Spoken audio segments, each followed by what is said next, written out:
And welcome back to English with Lucy. Today I have got a fluency test for you. You all seem to really enjoy the grammar tests that I posted for you last week. So today I've got a fluency test, but it's a little bit different. Basically, if these things that I'm going to talk about happen to you, it means that you are fluent. So I think it will be really interesting for you guys to see how many of these situations have happened to you and also to give you something to look forward to. I know that a lot of you are learning English right now with the intention of one day becoming fluent. So it'll be really nice to keep a record of these things and work towards achieving the next one. Right, let's get started with the lesson. So, how do you know when you are fluent in another language? Well, I'm going to talk to you about 12 situations, and if these situations have happened to you, it means that you are on your way to becoming fluent. If all of these situations have happened to you, congratulations, you're fluent. So I would love you to comment down below with how many of these situations have happened to you and which ones, and also if you can think of any other indicators of fluency. Number one, you know how to swear appropriately. So when I learn a language, pretty much the first thing I want to learn are the swear words. But when I was just starting to learn Spanish and I was with my ex-novio, I imitated him a lot. And he used to swear a lot, not in a bad way, but then I would try and do it, but in the wrong situations, and I would get told off. So you know that you are fluent, not only when you know how to swear, but when you know when to swear. Number two, you are aware of the mistakes that you make.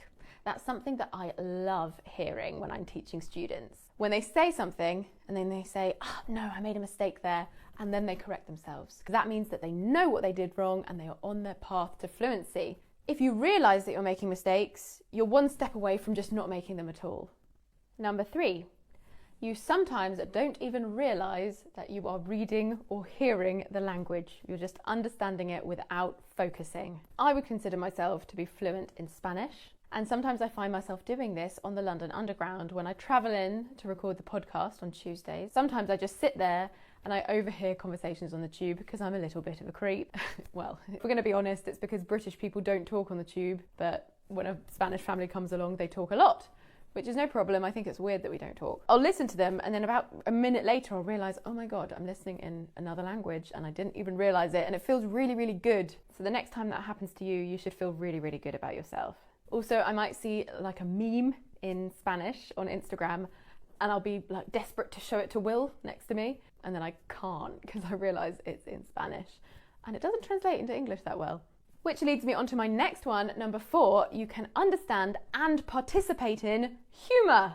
So this was a big pain point for me when I was learning Spanish. I once went with a big group of friends to watch Ernesto Sevilla in Seville. And he's a Spanish comedian with a very thick accent and he speaks really, really quickly. And I sat there thinking I was fluent, ready to have a laugh with everyone and fit in. And I didn't understand a bloody word, ni una puta palabra. And I realised I'm not fluent yet. Now, this one's a difficult one because some comedians speak really, really quickly. So I'd take this one as, you know, you're really, really fluent when you can sit through a comedy show and laugh at all the jokes. But I would say you'd need to live in a country for like 10 years and get married and have children there to even have a chance at understanding a comedian in another language. I sometimes don't understand jokes in my own language. The next one, number five, you know you are fluent when people don't adapt to your level. They just go with the flow and use their normal native vocabulary, including slang, expressions, figures of speech, the whole hog. The whole hog, that's a figure of speech. It means all of it. So this is more about sounding like you're fluent. If people think that you are completely fluent, they'll start speaking in a really relaxed way and expect you to understand. But you can start to feel really, really good about yourself if you actually do understand everything they're saying. The next one, number six, you know you are fluent when you have a dream in the language that you're learning. This has happened to me and it's been really, really weird. I've had dreams about my own family and close friends speaking in Spanish to me when in reality they don't speak Spanish. It's very, very weird. I actually have a lot of very confusing dreams, but we won't get into that. But if you dream in that language or dream about your close friends and family speaking to you in that language, you know you're well on your way to fluency. Number 7 is a pretty general one, but you know that you're fluent in the language when you can do all of the things in that language that a native person would be able to do without even thinking about it.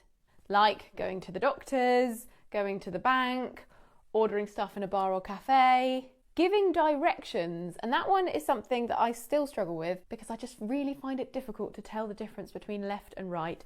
It's something in my brain.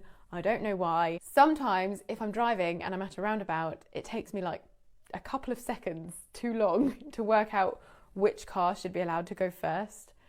Left and right. It's an issue. Does anyone else have that problem? Number 8. Now take this one with a pinch of salt, but you know you're fluent when you stop having to reach for words. So you stop having to say, how would you say it?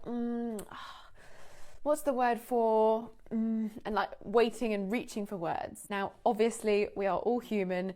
Every now and again, we are going to have to reach for a word, even in our native language. But you'll notice that once you reach fluency, the rate at which you do it will decelerate. And sometimes you will even surprise yourself by knowing words that you didn't know you know. I sometimes do this in Spanish. I'll come out with a word and then I'll be like, go loose. I didn't know I knew that word.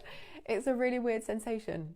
Number 9, something we all aspire to do when we start learning another language. It is to watch a film without subtitles. Oh, it feels so good and it means that you are fluent. And you also have a whole new world of art opened up in front of you, and it's fantastic, and then you can learn so much more about the culture. Number 10, this is a big one, and I think it happens to a lot of people without them realizing it. It definitely happened to me with Spanish. You stop looking for opportunities to practice. I remember being desperate to practice my Spanish at any opportunity. I was desperate to meet Spanish people. I just wanted to talk in Spanish. And now I'm really happy if I meet someone in Spanish so I can have a chat and kind of brush up on my rusty skills.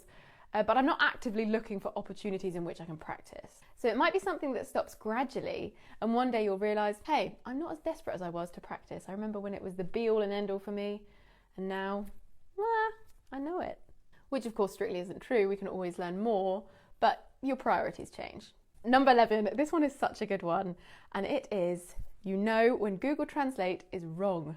Maybe I shouldn't say Google Translate. All electronic translation services, they don't get everything right. They are not perfect, and when you know the language fluently, you can correct them and you can see the amount of errors that they make, and you will probably feel embarrassed about all your homework that you did in the past using Google Translate and how your teacher really knew that you were using Google Translate. When I was teaching, I used to love it when students would hand me essays that they'd written, obviously using Google Translate but without wanting to tell me, but they would misspell a word in their own language, and so that wouldn't translate, and there would just be like this random gobbledygook in the middle of a sentence, and the whole sentence wouldn't make any sense, and I just kind of would put like a little red cross and be like, see me after class, and I'd have to talk to them about translation services, but don't worry, we all do it.